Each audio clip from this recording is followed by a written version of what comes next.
The question is, why do we have word classes?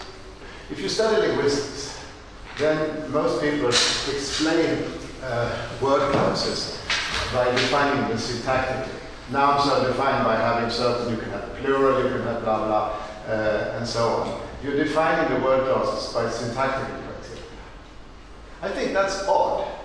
When you learn word classes, when you're in primary school, you're told that nouns are about things, verbs are about actions, adjectives are about properties of things, and prepositions are about locations and space. So you get the explanation you get for word meanings. Word classes are their meanings. And I think that's how it should be. I think we need to explain, have a semantic account of why we have word classes. Syntax comes on top of that, but I want to explain from a semantic point of view what are the meanings of word classes. And I will stick I'm sorry, I'm going ahead of myself here now. So each, okay, anyway, I want to look at different kinds of words and assign them meanings in word classes.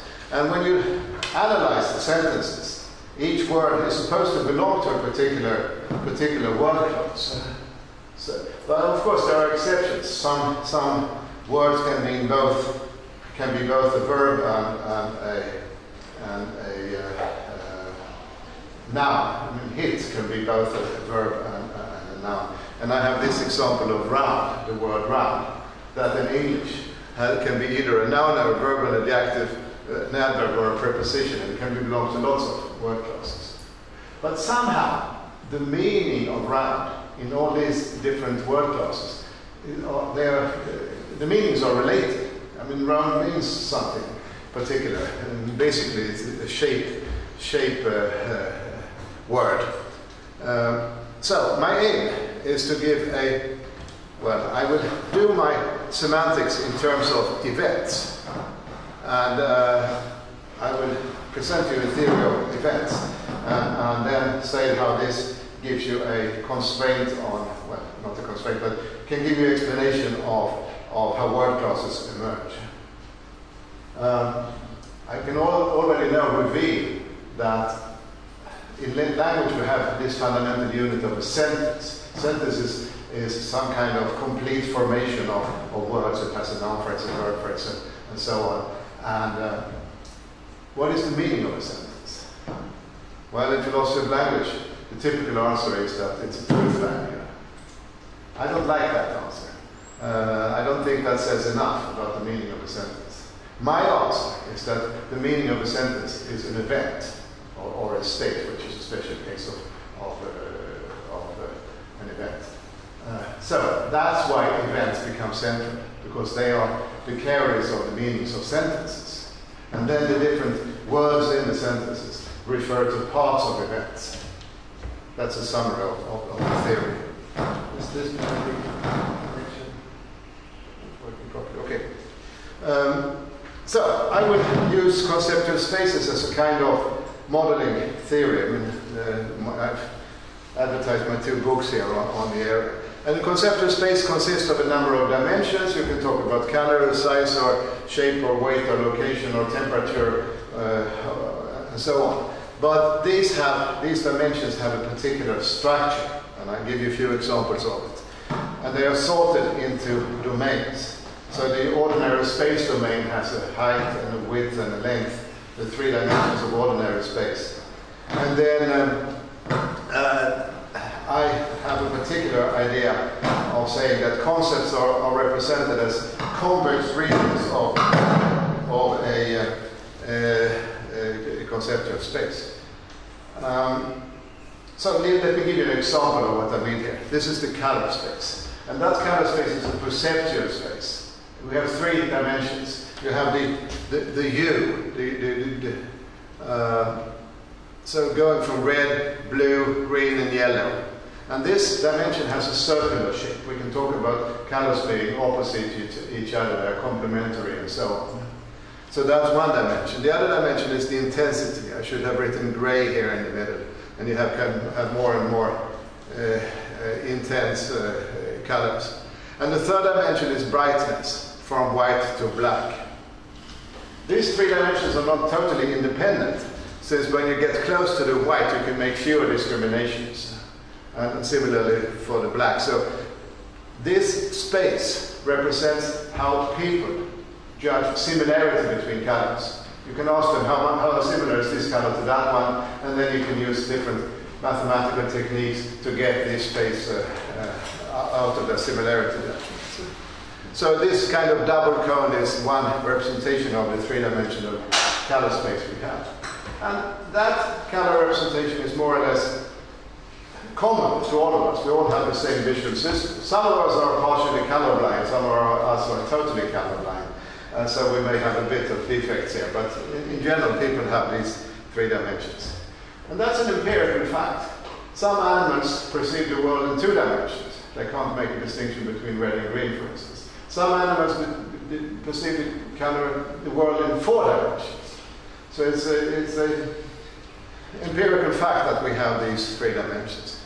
Now, concepts are regions on spaces. So for me, the meaning of red is a particular region of the concept of the color space. It's a region with vague borders, but that doesn't matter very much. Red is a vague concept. And convexity means, in mathematical terms, that if one point is called red, another point is called red, then anything in between is also called red. So convexity is defined in terms of betweenness. That's a very simple definition.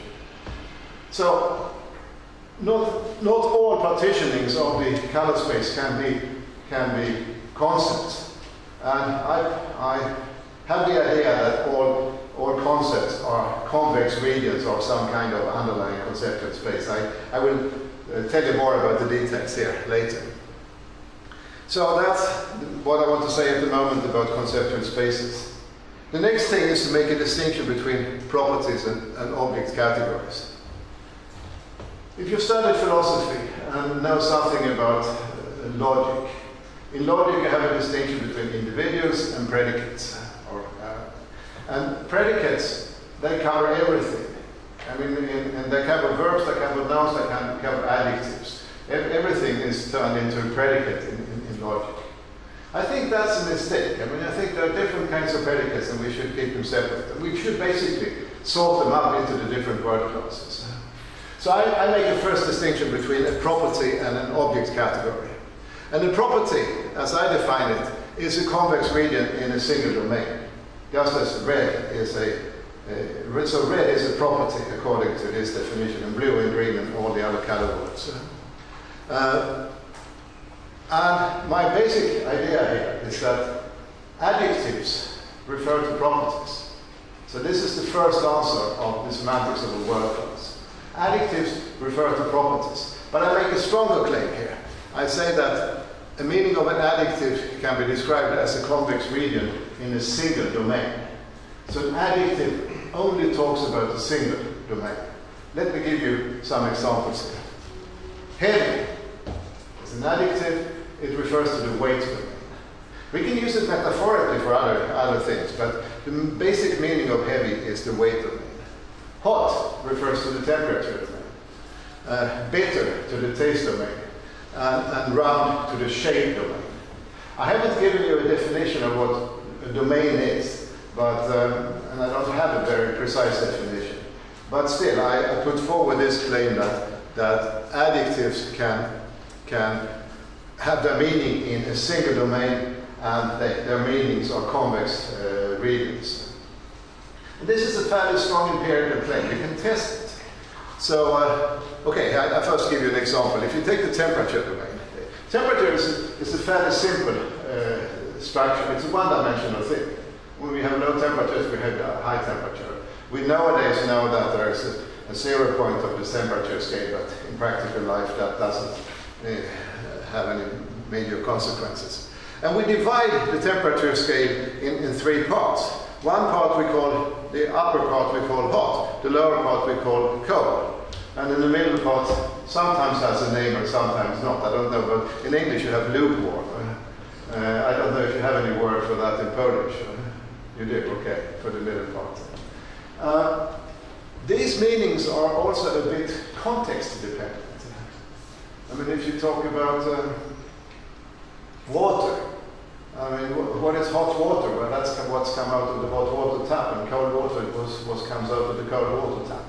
But if you talk about bath water, then maybe a bath that is 25 degrees or 30 degrees warm will be called a cold bath water, because it's not warm enough to be used as a bath. So the meanings of these adjectives are a bit context sensitive, but that's a different story. They still refer to a convex region of a domain. I can also make predictions that there are no adjectives that refer to several. I'm sorry, there are no adjectives that are not convex. So there is no adjective that means green or orange, because green is one part and orange is another part, and they are not connected in the color space. So my prediction is that no color words refer to disjoint sets, not convex sets. And we'll come back to that in a second.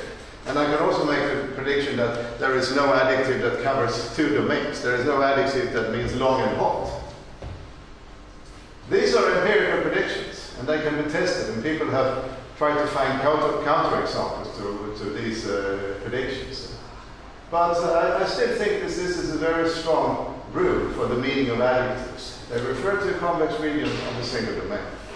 So let me do the color example. When I presented this thesis, I didn't have very much data from a few European languages. But you should know that different languages around the world carve up the color space in very many different ways. I should go back to it. Some languages only have two color words, basically meaning light and dark, nothing else. Some languages have three color words, meaning light and dark and red. That's how it comes. And there is a study of color words in different cultures. That means that this space of colors is partitioned in different ways in different languages. There is no universal. Some languages have a single word for blue and green and so on. You can analyze it. But there is no universal way of talking about colors. I have a colleague, Gerhard Jäger in Tübingen. He looked at the data from 110 languages, basically all the languages we have data about color terms from. And there are informants who have gone through. There is a set of Mansell color chips here, particular set of color chips that cover this. Well, they actually only cover the surface of this double cone. And people are then asked, well, what is this color called in your language? What is this color called in your language? So you got data for all the Mansell chips from 110 languages. And then he checked whether the convexity criterion was fulfilled for these languages. And he found that 94% basically of the data could be explained by convex partitioning of the color space. And it's a very good figure, because most of these, what remains here, is statistical variation. For some languages, you only have two informants, and then, of course, you get a lot of statistical variation. So basically, his result confirms that 110 languages, and they cover all parts of the world, all color words correspond to convex regions.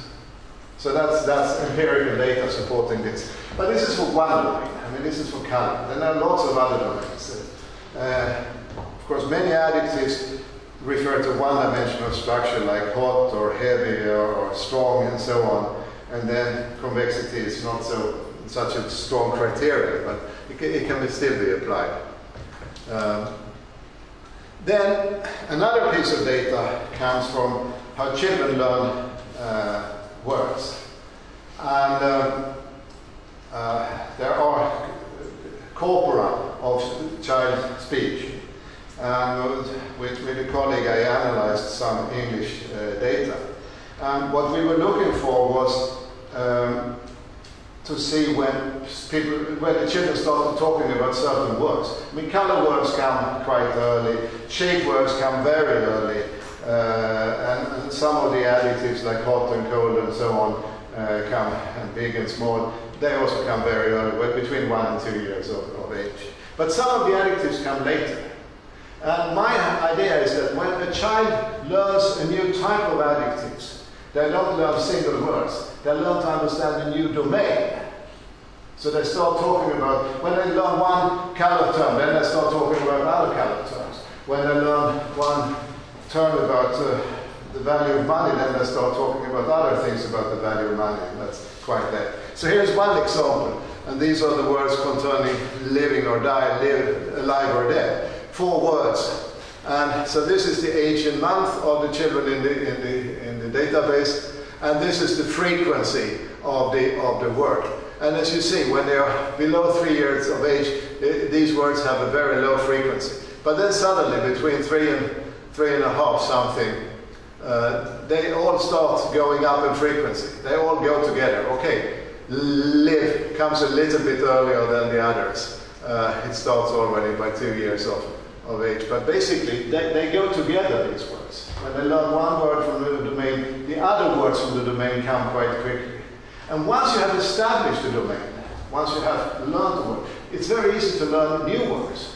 So if you've learned blue and green and yellow and so on, you can learn the more sophisticated color words like violet or mauve or chartreuse, I mean those fancy color terms. You can just say that a mauve is a light pale, light violet, and chartreuse is a yellowish green, and so on. Once you have the color space, it's very easy to learn new color terms.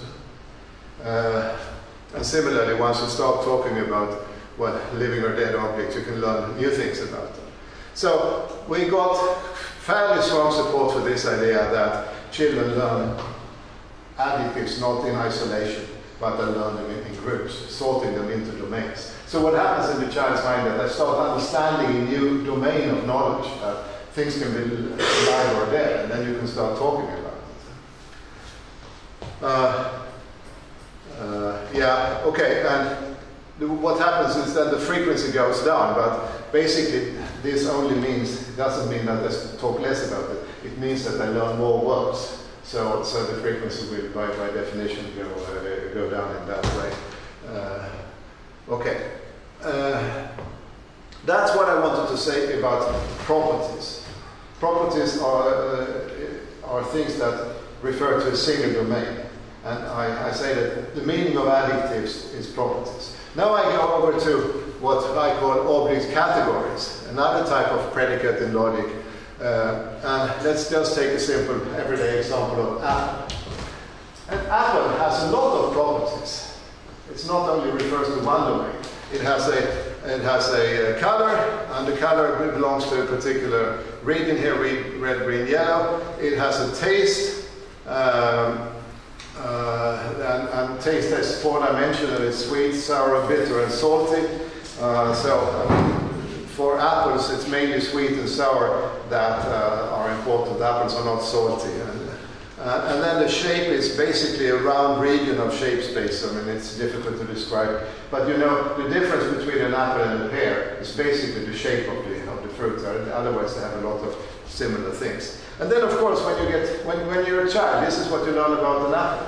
But then as you grow up, you learn more things about an apple. You learn about the nutritional values. If you become really an expert, if you become a pomologist, as it's called, then you learn about flesh type and seed type and I don't know what, I mean other aspects of apples. So for an object category like apple, the number of, it refers to the number of domains or dimensions, if you like. And you can add more domains as you learn more about the object. So my definition of an object category is it's a number, and I still stick to this idea of having a convex region in different domains. And then, of course, you have prominence values of the domains. That means that some of them are more important than others. I mean, maybe the color is not so important, but the taste and the shape is more or less the defining properties of, I don't want to use the word defining, because then I go back to necessary and sufficient conditions or concepts, and I don't believe in that.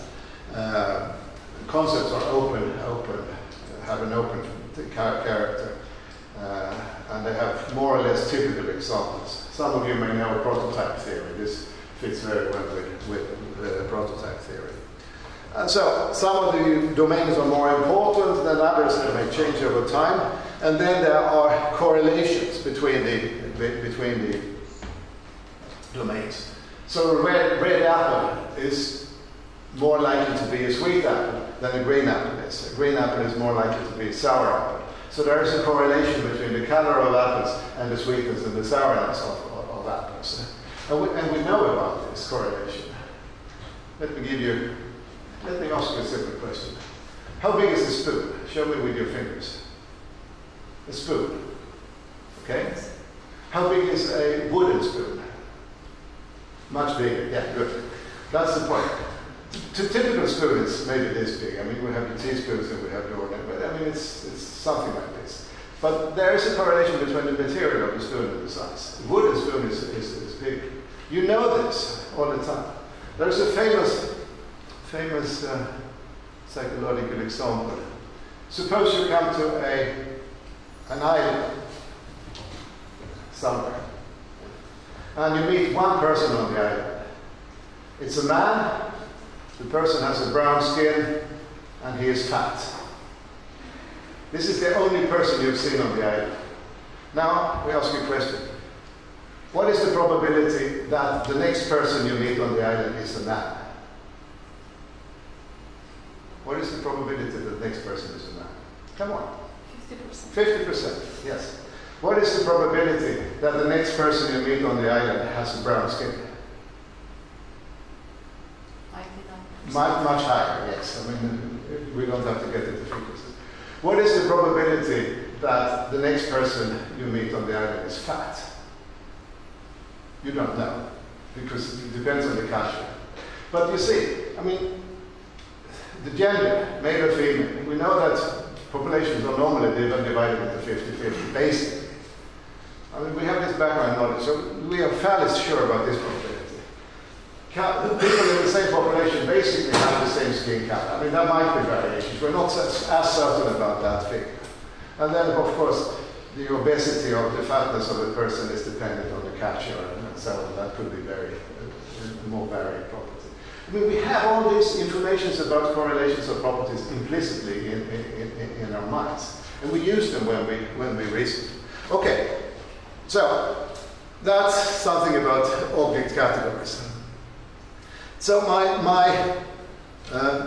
idea is that, I haven't written it down here, but nouns refer to object categories. There are many types of nouns, so nouns are not always about objects. We have extended nouns to cover a lot of abstract things and other things. And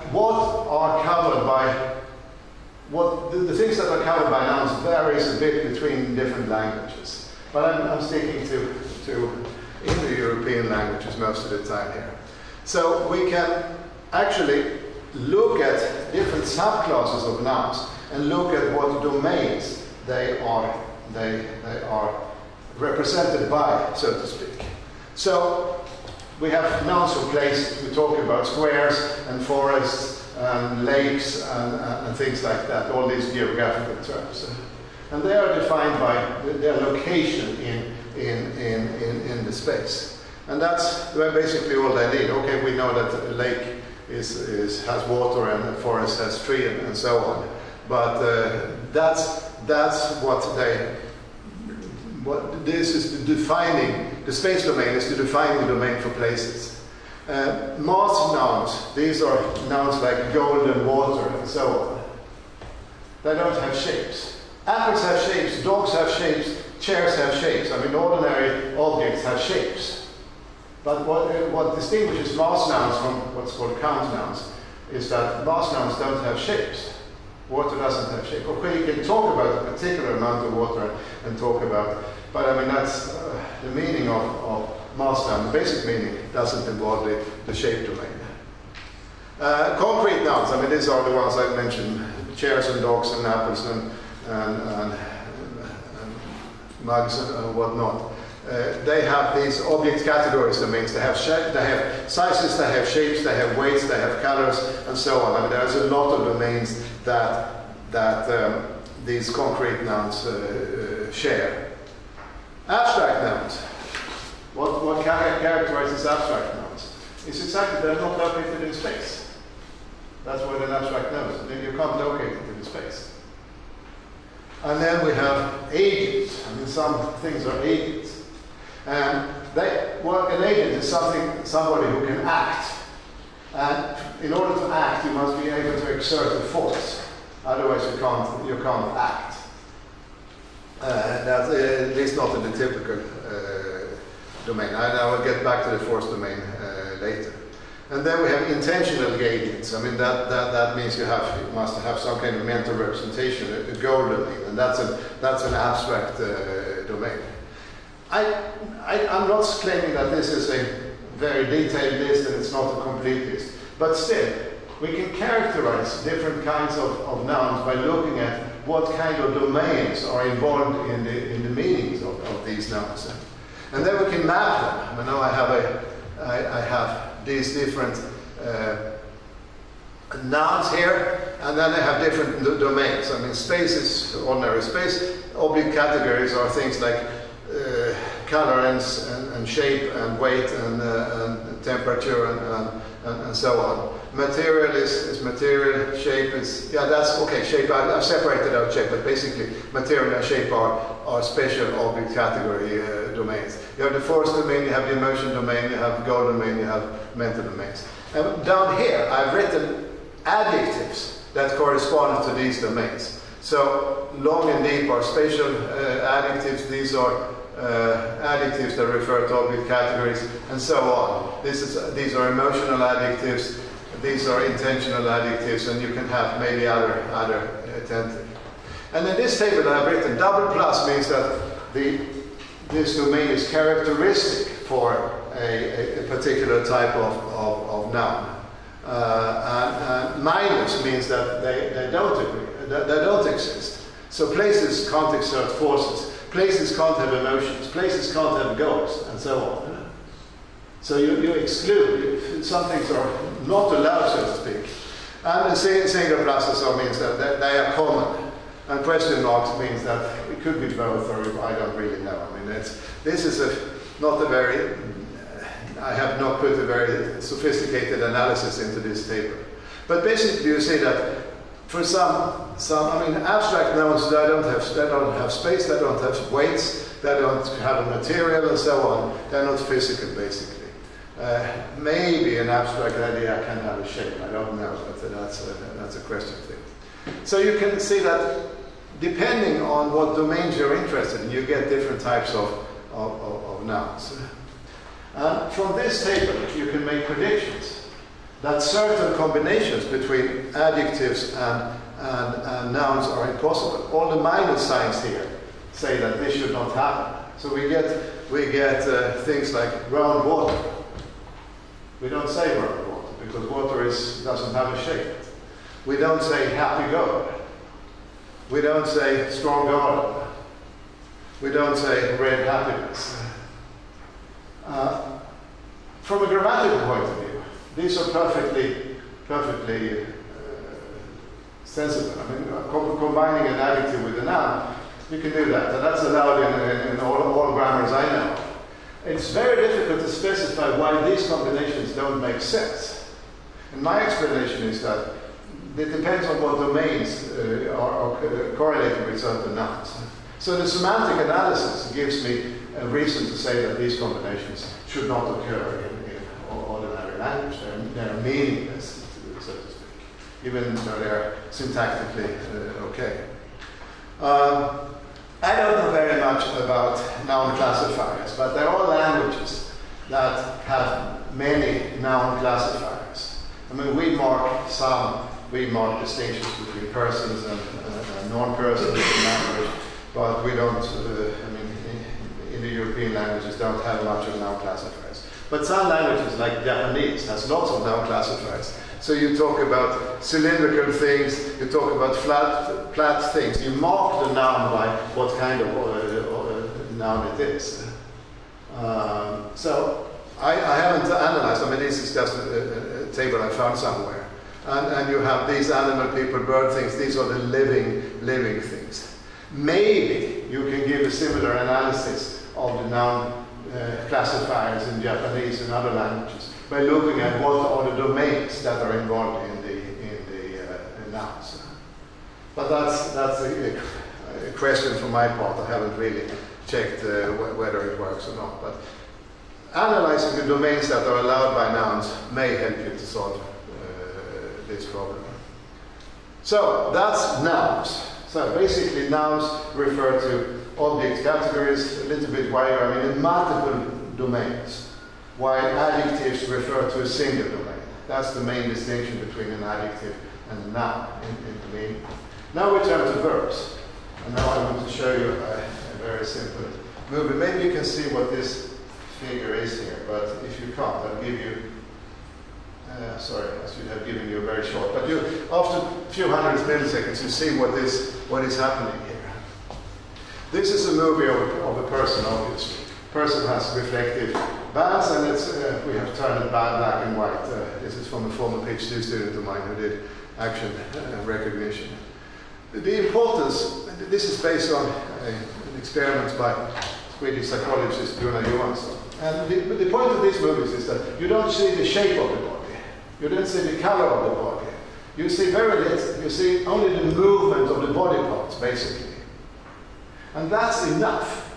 Gunnar Johansson showed that within 200 milliseconds of a movie like this, you can identify, you can categorize the action. You can say whether the person is walking or jumping. We do it extremely quickly. And the only information we need are the movements of the body parts. Nothing about color, nothing about shape, nothing about weight or whatever. So, I take this as evidence that when we categorize actions, we only look at the movement. And I make a bit of a stronger claim. I make the claim that we look at the forces that we do. So, maybe walking and running are a bit similar perceptually. I mean, there is a difference in speed, but my idea is that what we identify is not just the movement. We identify the underlying force patterns, how the body acts in order to perform these movements. I will not get into the details of this, but I want to analyze actions in terms of forces. And actions are more or less similar. They show prototype effects. I mean, running is more similar to walking than running is to crawling. We have more similarity between the two body movements. That means we can, I don't know how action space looks like, but I know I can talk about similarities. And we know that they show prototype effects. There are more or less typical ways of walking. I don't know if you've seen Monty Python's example of the Department of Silly Walks. I mean, yeah, John Cleese is walking in very odd ways there. But he's still walking. And so, this is a very general hypothesis that you have different sets of patterns that can be more or less similar. You can talk about betweenness, we can make morphings between different actions, and we can talk about convexity in the space of actions. So my idea is that we have action categories that form convex regions. I can perform one way of walking and another way of walking, and if I do something in between, it will also be called walking. That's what's meant. So I use this idea of convexity again, and now I use the force pattern as the domain here for actions. Before I get to verbs, I mean, actions are the foundation for some verbs, not for all verbs. I want to get into the idea of events. So what is an event? It's a very abstract notion. And people in philosophy like Donald Davidson and Jagiellonian Kim and others have tried to describe events. I'm not very satisfied with their analysis. They are not very cognitively grounded. So together with my colleague Massimo Baglia, we have developed another type of model of events. And the model is actually very simple. It looks like this. And it says that an event consists of one force vector. Basically, you can think of it as an action. Something that is exerting a force. Sometimes it's not an action, but it's a force vector. Acting on something, and this something is called the patient. And then something happens to the patient. There is a result vector. And typically, I mean it's not always, but typically an agent, somebody is performing this act on the patient, and then there is a consequence. This is the general schema for an event. The important point is that there are two vectors. One is based on force, and result is based on what happens, how the properties of the patient changes. So I've already said this, and it comes from force space generated by an action, typically, not always. The result vector describes the changes of the properties of the patient. So here is a simple example. This is the agent exerting a force on this sled or box or whatever it is the patient. This is the force vector you're pulling up here, and that is the result vector. The box is moving up the hill. The force vector is not the same direction as the result vector because of friction and other complicating factors here. So this is just a simple example of what's involved here. Somebody is pulling the sled up a hill. That's the sled is going up the hill is the result. Sometimes the change is a change in location, as in my previous example. The patient moves in space. But sometimes you change the category properties. You can heat the soup, then you change the temperature of the soup. You can break a stick, then the stick changes properties. It becomes two sticks. I mean, it's a kind of different kind of change. You can paint a ball, then the ball changes color, and so on. You can change a lot of properties of things by actions here. So the result can be described in different domains. And there are cases where there is no agent. So when something is falling, I mean the force is the gravitation, and the patient changes place. Or when something is growing, then the force comes from the body or from the organism itself. So there is no agent. Sometimes the agent is identical with the patient. When I'm walking, I'm exerting a force on myself. When I'm scratching my head, I'm both the agent and the patient. So that's not impossible that the agent and the patient are identical. Many of those reflexive verbs are like that. And of course, there is a special case when nothing happens, when the result or the property of the object doesn't change. Then it's a state. So for me, a state is a special case of an event when the result vector is nil. So are these singular or types? I'm sorry? Are these singular objects or types? These are types of events. Okay. So they're event categories. But of course, you can have singular events with a particular. Okay, they are both, because if you can talk about individual events, and then you have a particular force vector and so on. But I want to generalize this to categories of events, and then there are types. So. Already said that sometimes agent is patient. Now, given this model, I can say that now we want to talk about verbs.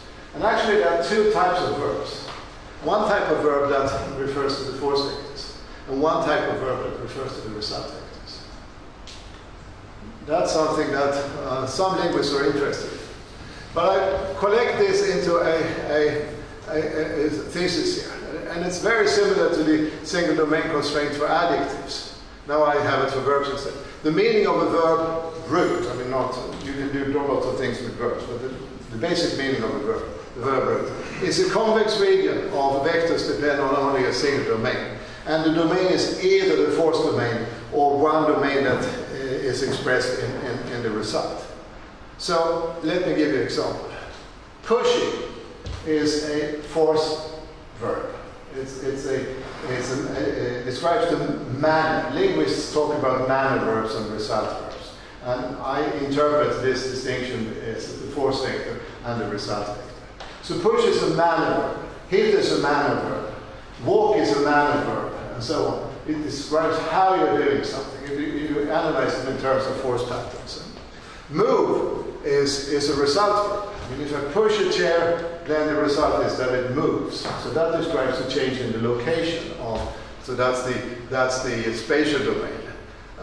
If I heat the soup, then it's a change in temperature. If I paint a house, then it's a change in the color of the house, and so on. So my thesis here is that a verb describes either the force pattern, the manner in something in which something is done, or it describes the result. But the result only focuses on one domain. I mean, if I move the chair, something else may happen, but moving only refers to the space domain.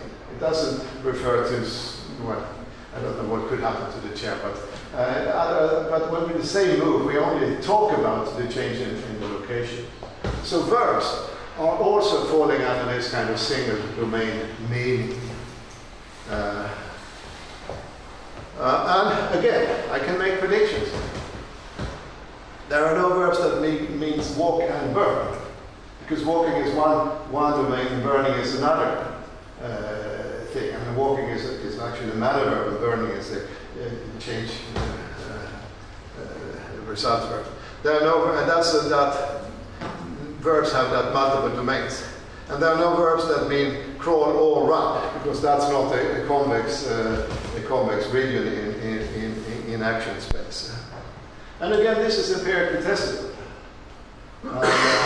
There is a bit of a discussion among linguists about whether this is true or not. But again, I don't really care if people find counterexamples, because the important thing is that for the majority of words, we can analyze them along these lines according to this thesis.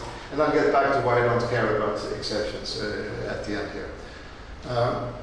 And this analysis of verbs gives me predictions. And I can make predictions that I don't think that you can make from any other linguistic theory or semantic theory. So one prediction is that we can explain similarities of word meanings, of verb meanings. So we can say why running and walking are more similar than running and crawling, because the body movements are more similar. We know, we have perceptual similarity of verbs. We can explain subcategories of verbs. So if you look at English is very rich on having lots of verbs from different kinds of walking. I mean, here is just a few of them: march, stride, strut, and so on. And there are particular cases. I mean, marching means you're walking with straight legs. That's the subcategory. But it's still walking. So walking is a big region of actions. And then you can have sub-regions. And they are characterized by having particular properties of the body movements, particular force patterns. And I can also explain metaphorical uses of verbs. We move a meeting to Friday. We're not moving anything concretely, but this is a typical metaphor of time to space. Time is thought of as a line, and then we have a meeting on Tuesday, and then we are moving it to Friday along the timeline. So this is the typical time and space metaphor. And then we have, okay, this is from a boy who was spilling milk on the table, and he was sucking it with his mouth, and he said he was vacuuming the milk. I like this metaphor. And the idea is that his sucking with the mouth is similar to the sucking from a vacuum cleaner. And maybe he didn't know the word sucking, but he knew what the vacuum cleaner was. So he said he was vacuuming mid with his mouth. And actually, it's the same force pattern. That's the idea here. Slice a tennis ball. I mean, normally you slice bread, you cut with a knife. And when you slice a tennis ball, you do the same thing with your racket. I mean, you do this kind of cutting movement with your tennis racket. Or eat up a profit. Here the profit is thought of something, a mass, and then your losses in the company or whatever, they will eat up the profit. That's another metaphor. Verb metaphors are quite common, but they have not been very much studied in the literature on verbs. And what is the idea here is that we preserve the force patterns. Even if we move the meaning to another domain, it's the same force pattern that is involved in the meaning of the verb. And also, the model of events automatically predicts the division into manner and result verbs. The force vectors represents the manner verbs, and the result vectors represent the result verbs very trivially. And the force vector is very often the cause of an event, and the result vector is the effect. So we get this kind of division also. I mean, the cause of structure is built into the event model. I forgot to say that earlier. So there are two types of verbs. I mean, in the European languages, the manner and the result verbs have basically the same syntactic properties. There are a few syntactic properties that distinguish the manner verbs from the result verbs, but I won't get into the details there. There might be other languages, I don't know, where these two types of verbs have different syntactic properties, or more clearly marked, I don't know. Okay, that's verbs. Now we get to prepositions. Okay. And prepositions are very nicely analyzed by geometry here. There are different kinds of prepositions, but I have, again, you may see a pattern here now. I have this single domain constraint for prepositions. Prepositions denote convex regions in a single domain. You think that prepositions are normally about space, and that's typically the case, but there are more domains for prepositions. Most of them are about the spatial domain, above or behind and so on. But some are about the force domain, and I will argue that on is actually a force preposition. It's not a spatial preposition. Time domain, you have during, which refers to, I mean, during last year I was doing this. That refers to the time domain. And there are some spatial prepositions that refer to epistemic domains. I don't want to get into that. But I'll talk a little bit about spatial prepositions and say something about force domain prepositions. One complicating factor is, like with all words, they are very often used metaphorically. They're moving from the spatial domain to other domains.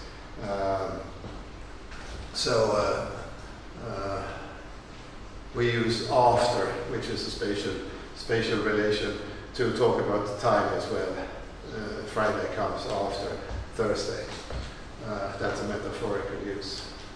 By the way, in Mandarin, Friday doesn't come after the Thursday. Friday comes under the Thursday. Just to have this order. It's a special different metaphor in Mandarin. Okay. In order to describe the semantics of prepositions, I will introduce a new coordinate system. Normally we talk about Euclidean coordinates, Euclidean metrics. But for prepositions you need polar coordinates. And what you have here is one dimension is the radius, and the other dimension is the angle. That's in the horizontal. And then you have the angle in the vertical dimension as well. So you have three dimensions still, but two of the dimensions are angles here, and one is the radius. These are polar coordinates. And what is important here is that if you define betweenness for polar coordinates, you get a different notion. So all the points between A and B are now these points, because they have the same distance, but they have different angles. You can define the notion of betweenness for polar coordinates. When we think about being between, we normally think about this straight line, the Euclidean notion of betweenness. But there are other meanings of betweenness, and so this is betweenness if you do polar coordinates. Actually, also the color space, you need polar coordinates to talk about betweenness, to say that yellow is between red and green. Then you also have to do these polar coordinates to get that working properly. Yeah, you can have these. This is a straight line in polar coordinates. If you do this definition of betweenness. Now, let's start with locational prepositions. Prepositions talking about locations. So we have inside and outside. So this is an object. I take it for granted. I simplify things by assuming that it is circular. And then this will be a convex region in polar coordinates, and this will be a convex region in polar coordinates. So they are convex in that. Near is this region. I mean, if this is the landmark, and then this is the near region, this is the far region. Of course, the distance is dependent on the context. But both of these regions, the gray areas here, or the dotted areas, they are convex regions. You can do front, back, left, or right off. I mean, this is the front region, this is the back region, this is the left region, this is the right region of an object. All these areas are convex. So, for most simple propositions describing locations, they correspond to convex regions, given that you do polar coordinates. Then you have directional prepositions, to, into, and so on, or from, out of, or through, over, along. I mean, they're talking about routes. They can be analyzed in terms of paths. So you have a path going to something, from a point to another point, into and onto, and so on. They can all be described in terms of paths. And you can define the convexity of path. I mean, you have one path and you have another path, and then you can have paths in between. So betweenness can be defined for paths, and thereby you have convexity as well. So let me do one example here. So into means that the meaning of into is to set a path into the landmark. I mean, if you're going into the room, this is the room. And then you can go it this way, you can go it that way. And if you can go these ways, you can go that way in between. So the set of paths leading into a room form a convex set. And you can do the same analysis for all the other prepositions. So out of, you would have all the paths that starts from here and then end up somewhere out here. And that will also be a convex set. So that's a few words about spatial propositions that depends on relations in space, or paths in space. Now let me give you an example of a preposition that depends on forces.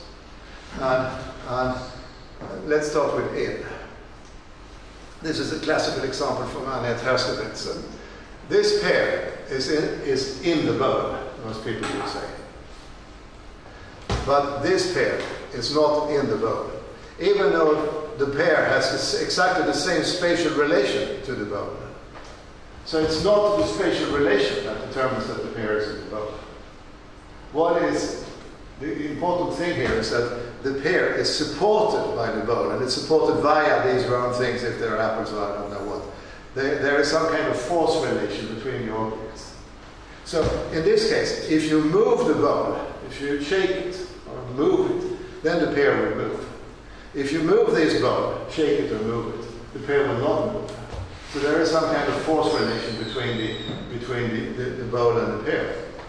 And that's why we say that this is in the bow and this is not in the bow. Okay. If you have problems, please protest. Here is another example. On, we think of on as typically meaning an object is on some surface. We think of it as above, but it doesn't have to be like that. And I have this example here. Is the lamp on the balloon?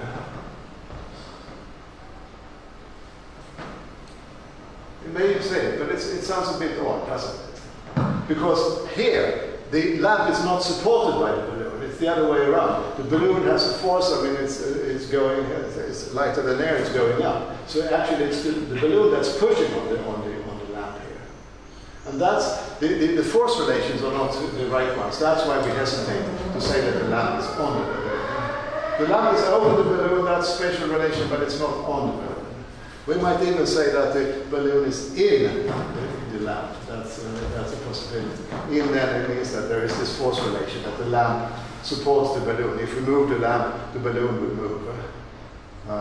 So we could say that the balloon is in the lamp. It's probably easier for an English-speaking person. We say in English the fly is on the ceiling. I don't know how you say it in Polish. In Swedish we actually say the fly is in the ceiling. What is the preposition used in Polish? On. On, okay, yeah.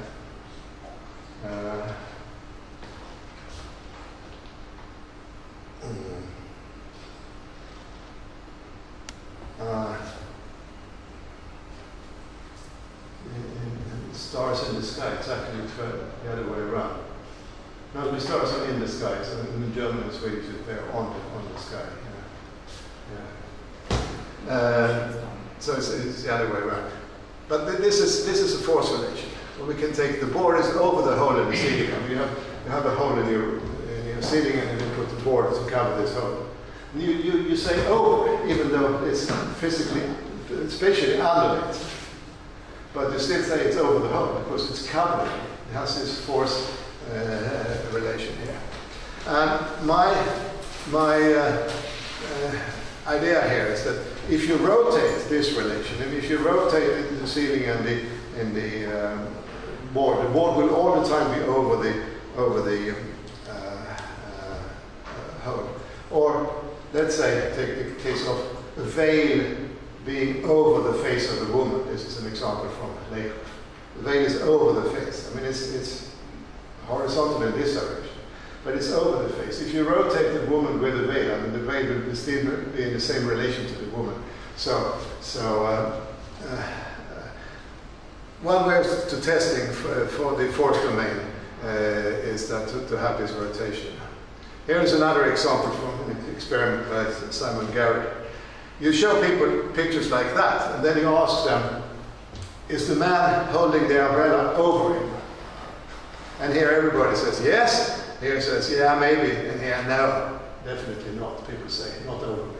But then you introduce the rain here, just by these small lines. So, is he holding it over the head? Yes. Here. Yes. Here. Yeah, okay. It's okay. So once you have this force thing coming onto it, the over thing becomes, changes its meaning. Here the rain makes this position of the umbrella being over your head, because there is this thing acting on you, the rain. So people are more willing to say that this is over the head than they are doing here, because of the rain. Final word class that I will mention, and only very briefly, is adverbs. If you look at adverbs, it's a kind of leftover word class.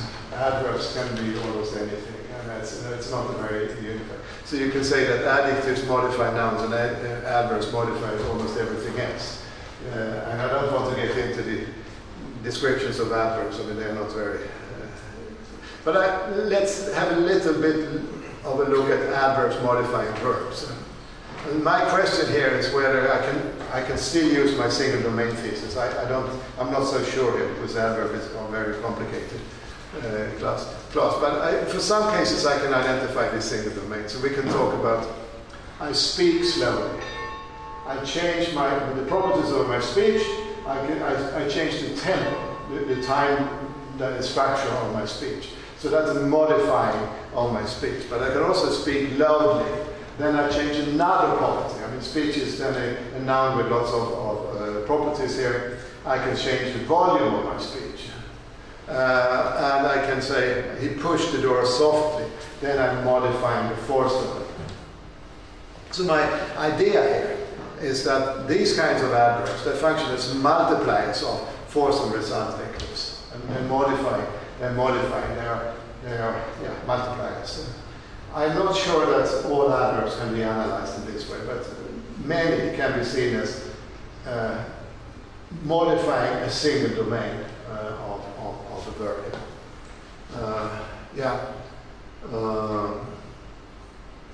Okay. Now, I've talked about nouns referring to object categories, adjectives referring to properties, prepositions referring to spatial and force relations, maybe some other temporal relations as well. I've talked about verbs as referring to two types of vectors, force vectors and result vectors. I've talked about adverbs as modifying vectors. And sentences are not verb clauses, but they refer, the meaning of a sentence is an event. What is common here is that for most of the word classes, except for nouns, I've put forward this thesis that all the words, except nouns, refer to a single domain, and they refer to a convex region of that domain. This is a very general thesis about the meaning of words.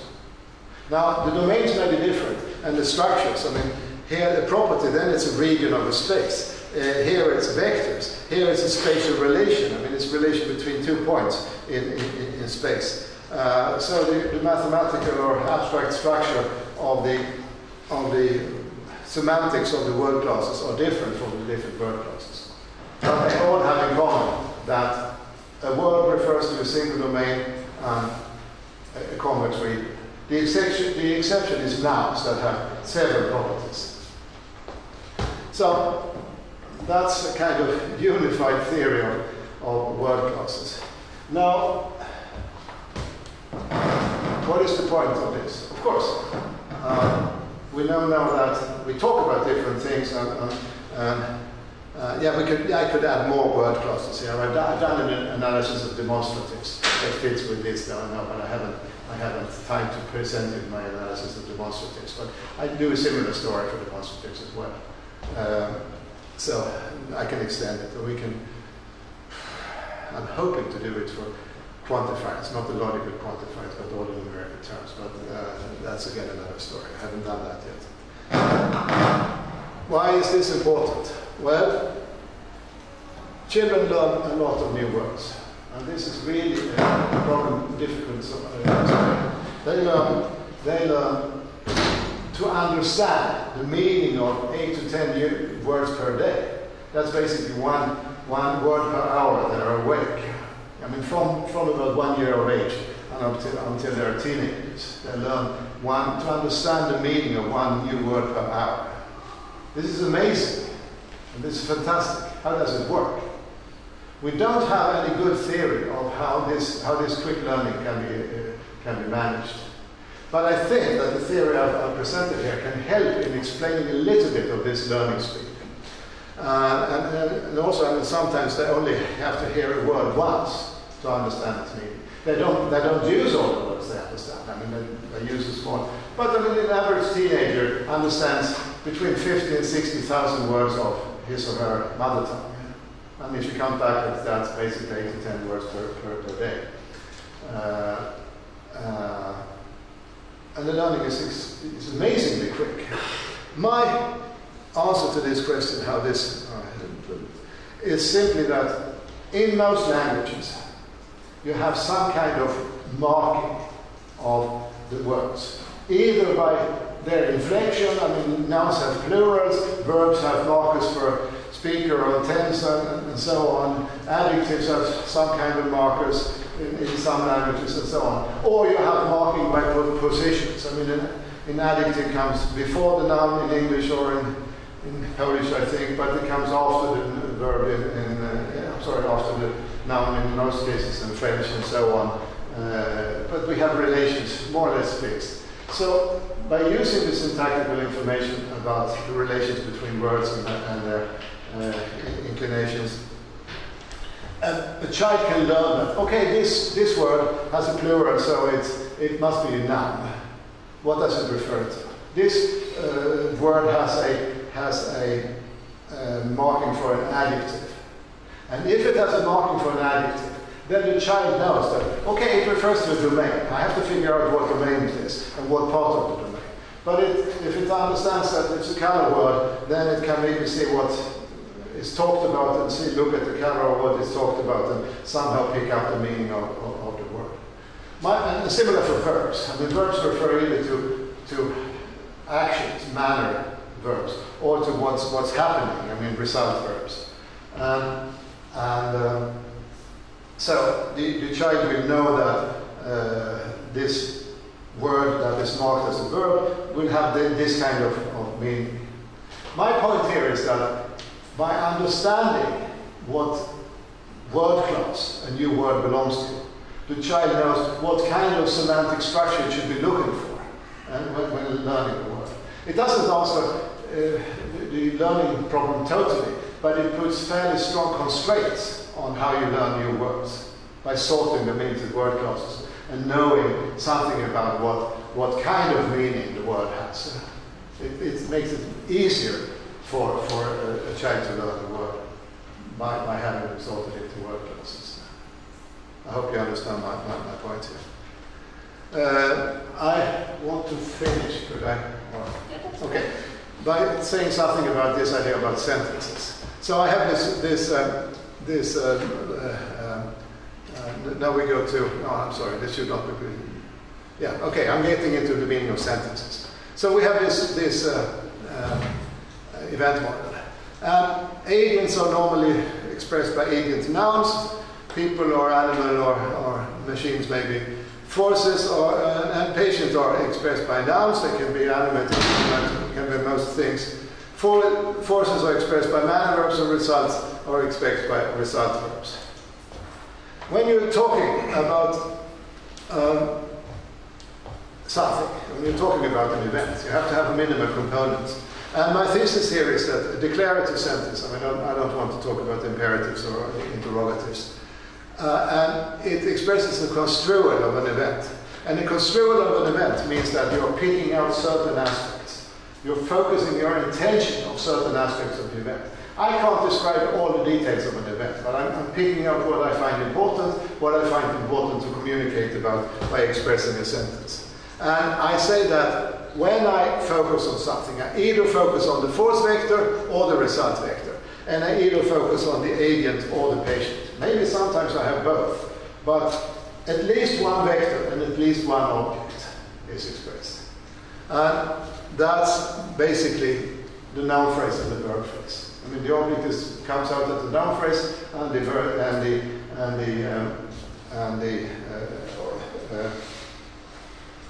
noun comes out. And the object comes. I get confused here. The agent or patient comes out at the noun phrase, and the manner or result verbs comes out at the verb phrase. You focus on a certain parts of an event. So here is a very simple example. You can describe this event in two ways. Susan is hitting Oscar. For some reason we don't know why. Here you're focusing on Susan as the agent, hitting manner verb Oscar, the patient. But we can also focus on Oscar, say that he is the guy of interest here. I mean, he's being hit. So Oscar is made the subject here. We're focusing on Oscar, and then we say, well, he was hit by Susan. So this is a passive. And many languages you can have these constructions. That means that in this case, the agent becomes the subject, and this becomes the object. Here, this is the subject, and there is no, Susan is not the object. There is no object here, and this is a biphrase here. So there is no, in Indo-European languages, there is no simple relation between agent and patient and subject and object. What we mark as subject is what is put in focus in the construal, in the attention. Now, you can have a look at my structure of agent, force, patient, result. I mean, if you take this as basic, there are other thematic verbs like instrument and recipient and so on, if you know the linguistic terminology. But let me focus on agent, force, patient, and result. You can have many different construals here. You can have an agent and a force vector. You can say she scrubs. You can use scrubbing as an intransitive verb. That's possible. You can have an agent and a resulting verb, she cleans. You can have a force vector and on a patient. The table was cleaned. In English we do this by passive. There are exceptions, like the table was, okay, no, I'm sorry. This is patient and the result verb. The table was scrubbed, and this is passive. But there are some verbs that can be used in a non-passive way. They're called the unaccusative way. So you can say the soup cooks. But here it's the patient and there is some kind of result. Cooking is a result verb here.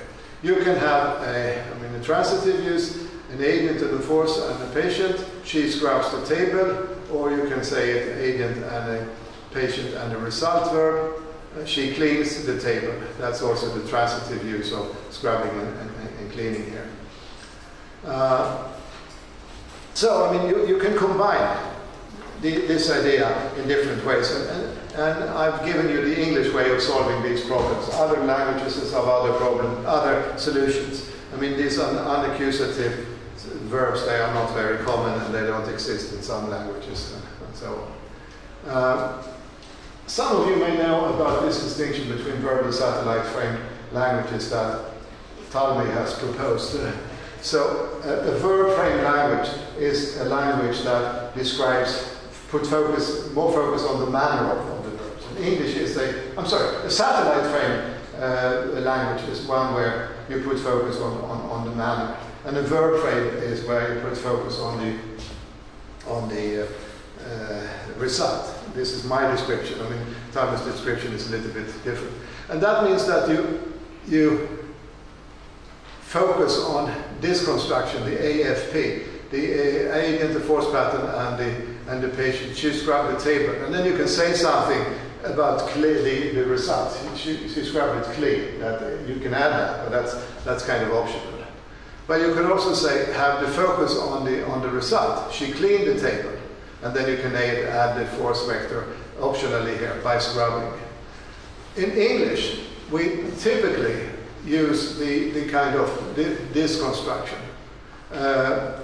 In Spanish, in Romance languages, they are verb framed. They tend to focus on this construction, having the result verb part of it. So this is the bottle entered the cave floatingly.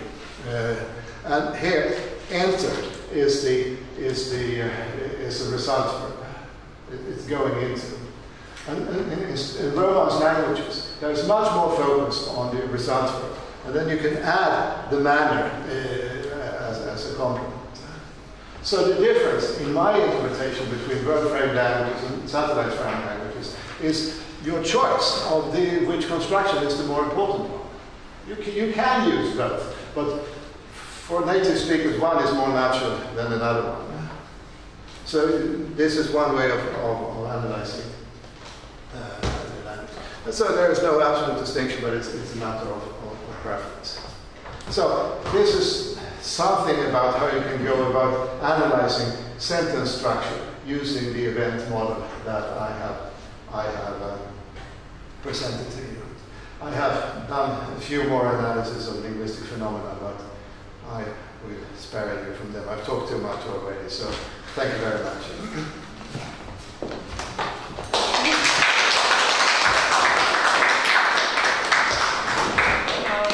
There is time for discussion questions.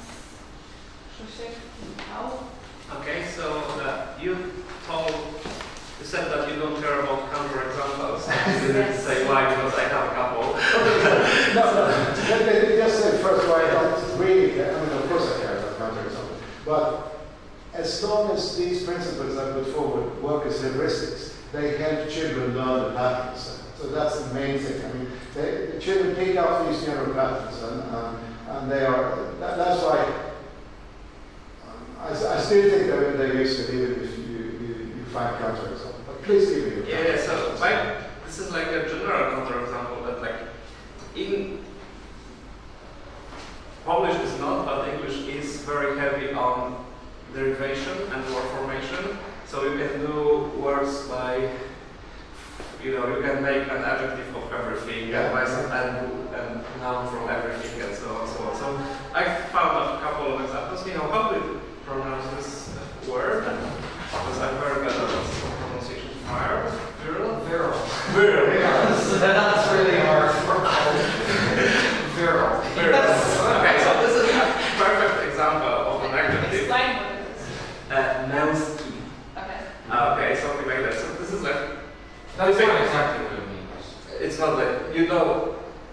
have a literal translation of this because there is very often no one-to-one mapping in some cases with Polish language because we don't do this semantic of word formation.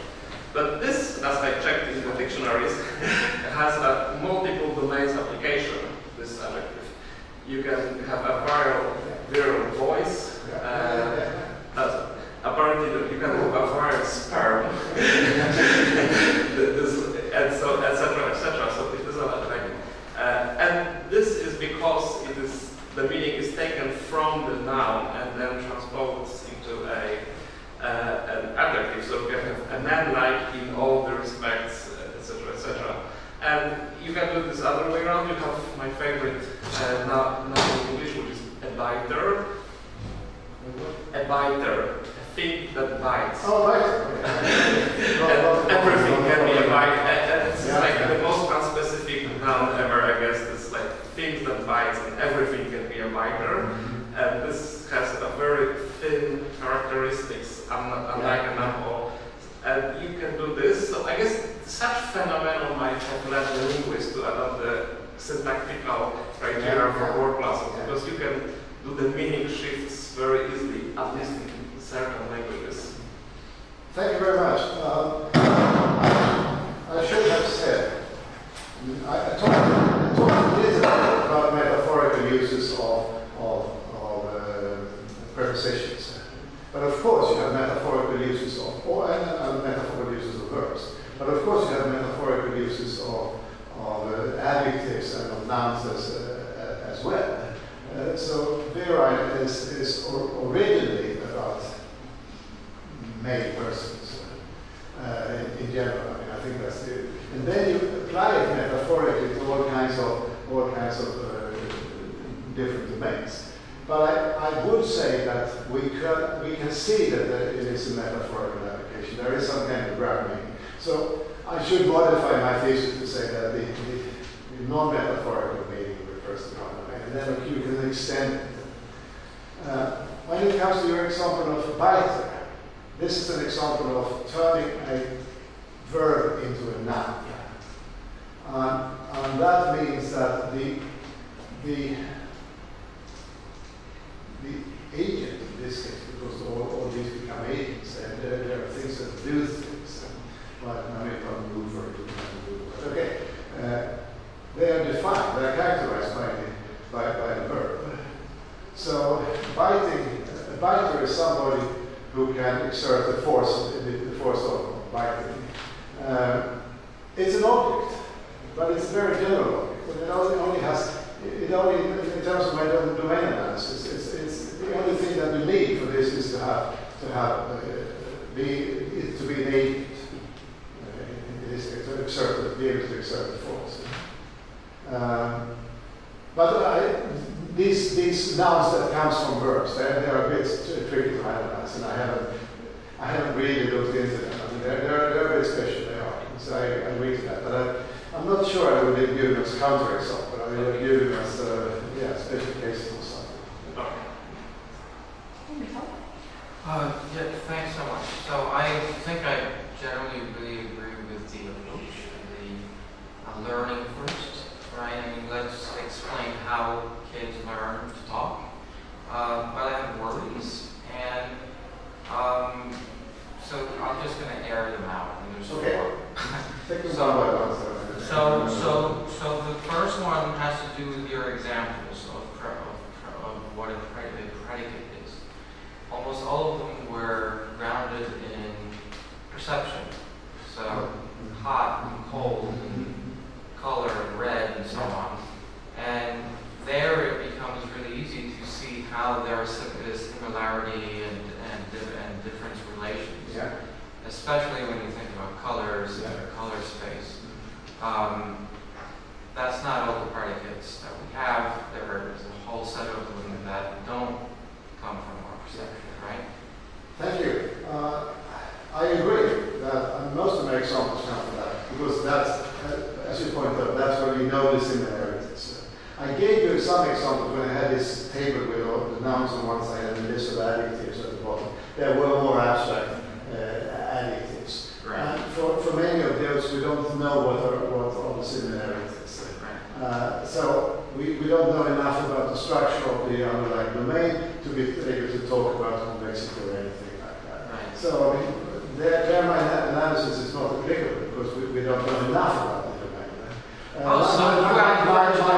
My hope is that somebody, some psychophysicist or some psycholinguist will study how people perceive these domains. We can go, for instance, into the emotion domain. People have tried to analyze the emotions in terms of 2 dimensions. I mean, it's positive, negative, and strength. So, no, that's hopefully we can do it. But I hope so too. For most of the domains, we don't know the structures. Yeah, I mean, I hope so too. I mean, I think this is right. But as a potential critic, I would think that, you know, for justice, being just, you know, it's going to be really No, it's very abstract. It's tough. Okay, so the second word is related, and that's about the spaces of the similarities and differences in perception. They're almost never symmetrical. So when we have colors, for example, so we know that we can distinguish a lot more greens and reds. And there are studies that show that if you put a bunch of green chips in a row, right, there are a lot more distinctions that we can make. Other domains are similar. I mean, with taste and hearing and so on. So while I understand that the symmetrical space that you showed for colors, right, was just a space for concepts of color, right, it seems like that should also be asymmetrical. At least in principle, you would expect that we would have more concepts for greens if we really, really tried. Yes and no, because when you say that we can make more distinctions between green than between red, you have to apply this particular objective criteria here, like wavelength or something like that. So you have the wavelength of the green colors and you have the wavelength of the red colors. And then, of course, given a particular interval of wavelengths, we can maybe distinguish more green ones than we can do the same wavelength interval we can distinguish green. I think that's what you mean by more green ones. No, more discrimination. So I think people would call the chips that they distinguish as green. They would say, oh yes, that's still a green, but it's a different green than the green we showed before. And if we were to just put them in a line, how many of those did they make? Well, compare them to reds, I mean, more. It depends on how you make the chips. I mean, and Mansell, I think, tried to make them so the space would become symmetrical. I'm not sure about that, but at least there is a fixed set of chips that's been used in all these 110 more languages. I think it's 110 that people have tried. So given the set of chips, I mean, of course, there might be in English, there might be lots of chips that are called green, and not so many chips that are called red. But that's, I mean, many languages have no common term for, only one term for blue and green. And it doesn't, then they would have lots of chips that are called by this term, blue, green, and so on. So, of course, not all color words come out the same size of the consonants. That's not part of it, not part of my hypothesis here. My hypothesis is that they come about the convex reading. The convex reading can be big or small. Okay, right, yeah, of course. So I'm not building in any symmetry into the partition. Oh no, I mean that wasn't a criticism. I mean I think that what you're saying is compatible with these spaces being asymmetrical. Yeah, sure. And in some ways, I think it would be closer to the truth if they were, right? Because that's the way that our perception works. So, okay, so the third one is a bit of a meta worry. It's about how it all fits together into form a language, right? So, I speak Polish, but I also speak English, and there's a way in which all the concepts or semantics in one language form one group, and the same in the other. Now, do you have an account of this, or is there a way to carve up these spaces into one language as opposed to another?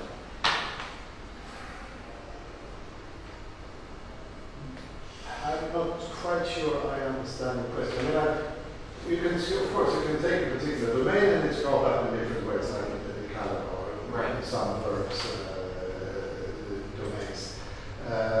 You can also look at how different languages solve the problems of expressing an event, and then you can make this distinction between verb frame and satellite frame, and there are different tendencies in how they do these things.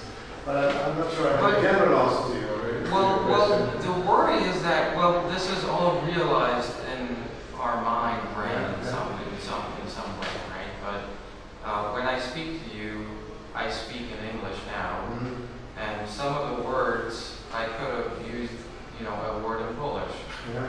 Why don't I do that? Well, there's some way within which my architecture sort of carves up sentences to be in one language as opposed to another. And here, all of this is kind of mixed together. So,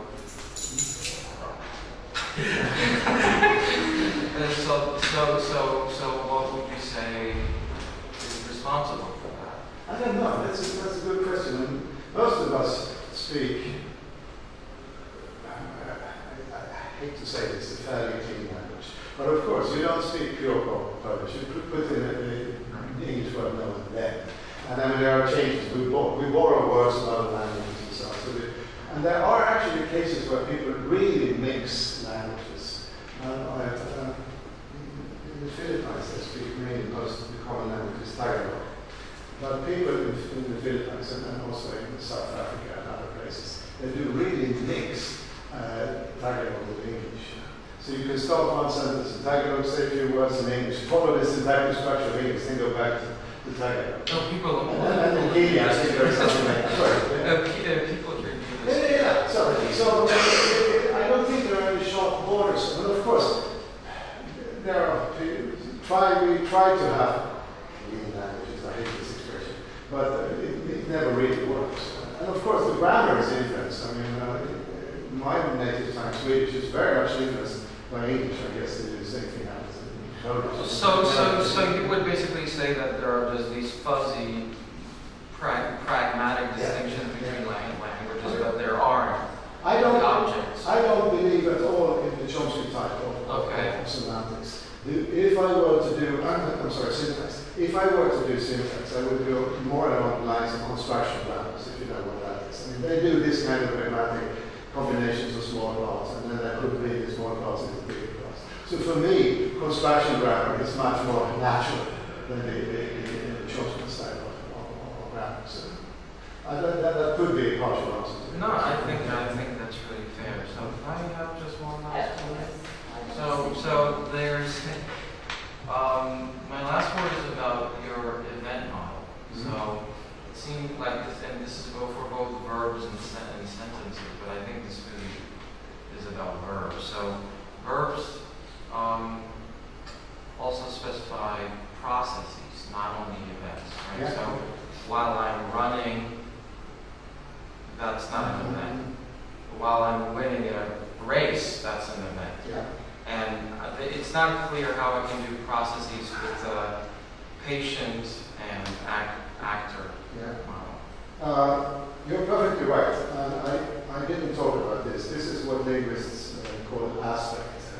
So you have these, I've forgotten the terminology here, but I mean distinguish between achievement, accomplishment, and ongoing thing, whatever that is, versus I've forgotten the term. So you have these distinctions. And in my I mean, I can make it because I'm not assuming that the result vector is finished. It's still, you're still moving if you're writing on it. So you can have, depending on how you describe the result and the force vector as ongoing or as finished. I mean, we must know that we did this. What's his name? We did the aspect. I mean, there's a 4 or 5 distinctions between different kinds of aspects. And we can describe these distinctions by looking at whether the vectors have endpoints or not. I mean, they're still ongoing and so on. So you're right.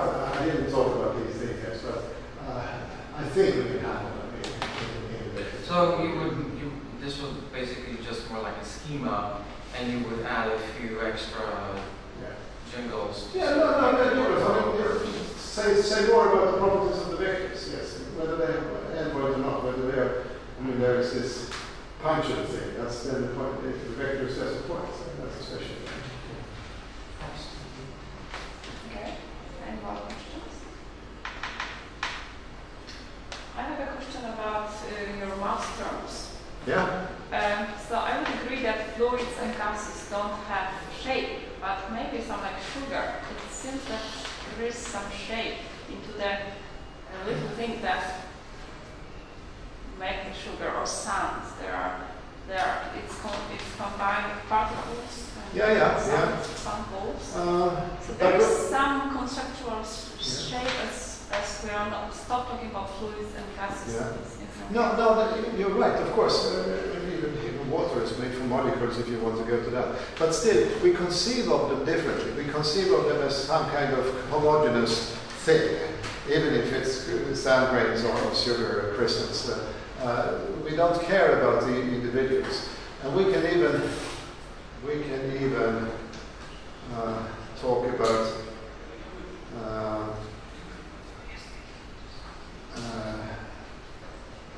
really distinct objects as a mass noun. I mean, I have one example from Lakoff saying that the soldiers spread over the hill. So then the soldiers are thought of as a mass of persons. But that's not. I'm sorry. But that's metaphorical. Yes, metaphorical. Yes. But you still, a mass noun, then you kind of zoom out and forget about the details of the things. And if you're thinking of it as a count noun, then you can zoom in and look at the single sand grains and so on. But they're still used in a different way. They don't have the outside limiting shape. No, exactly. I mean, the mass as such can change shape and still make the same mass. That's the point. Okay. So if there are no more questions, let's take the speaker once again.